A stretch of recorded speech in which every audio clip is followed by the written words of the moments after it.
Hey everyone, I'm Dr. Rueben with today's consult. We're a few weeks into a national quarantine as we fight COVID-19. And based on my view of social media, people may be beginning to sour about this involuntary solitude that we're in. All but a few states have implemented a mandatory stay-at-home order, and I'm seeing people complaining on social media about the impact that it's having on their lives. Small business owners wondering whether they're ever going to recover from this. People talking about the damage to their 401ks, and healthcare workers rightfully expressing themselves about having to stare into the belly of the beast every day, day in and day out, as they work to save other people. I see people complaining about having to wear masks or thinking it's silly to be wearing masks and gloves as you go to the grocery store. I see all of this going back and forth. I see people talking about the politics of it. But what I don't see is people talking about and thinking about the impact this might be having on young people. And so I thought I'd take a few minutes to talk about that today. I'm thinking about the young person. Maybe he's a senior in high school.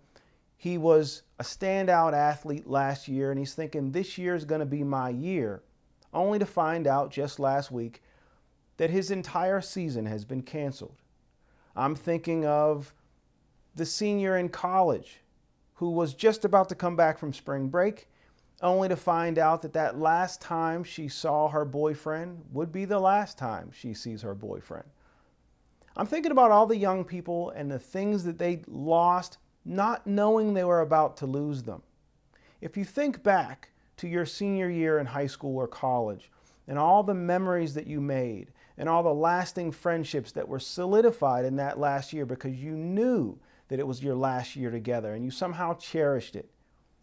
And then think about what it would be like if you didn't get that last year, or if some portion of that last year were suddenly taken away from you.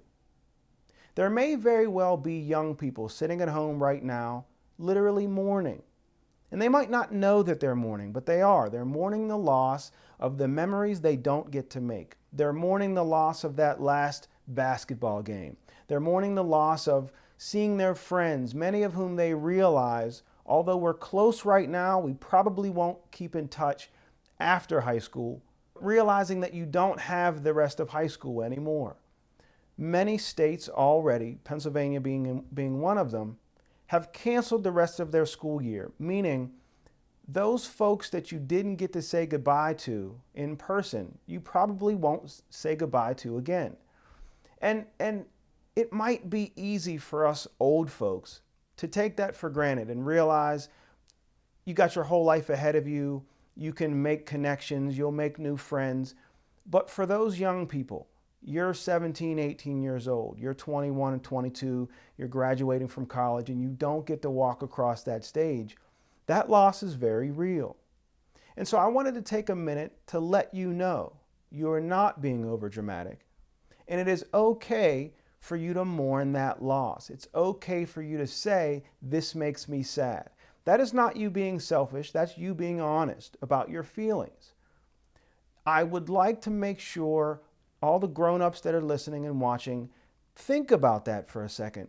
Before you go and tell your teenager that they're being a teenager and moping in their room, keep in mind, it might just be that the thing that they're feeling is very, very real, mourning and loss of friendships, of experiences, of memories. It may be that they've come to realize that there is a period in their life that was just ended involuntarily without anyone talking to them about it. And so I just wanted to plant that seed in your mind so that you remember to be kind to that young person. And yes, if yours is anything like mine, sitting up in his bedroom with the door closed, not wanting to talk, it's easy to believe that they're just being a dramatic teenager. But keep in mind, we are not the only ones losing something in all of this. And it would be important that you let them know that you care. That's all I've got for today. I'm Dr. Rueben, and this is House Call.